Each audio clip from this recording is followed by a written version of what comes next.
কখনো মুষলধারায় আবার কখনো বা গুড়ি গুড়ি বৃষ্টি, বৈরী আবহাওয়া বইছে বরিশালে।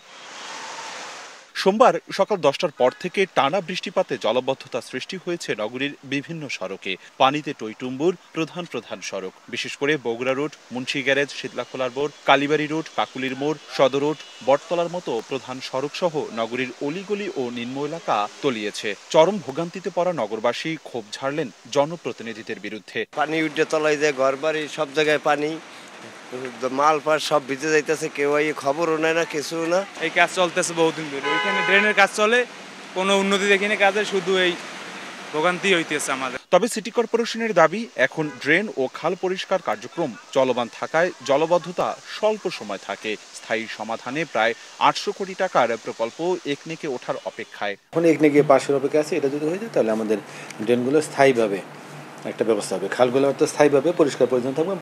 এদিকে লোহালিয়া নদীর বেড়িবাঁধ ভেঙে পটুয়াখালী সদরের 15টি গ্রাম প্লাবিত, পানিবন্দী কয়েক হাজার মানুষ, ভেসে গেছে মাছের ঘের সহ ফসলি জমি। অপূর্ব অপু, সময় সংবাদ।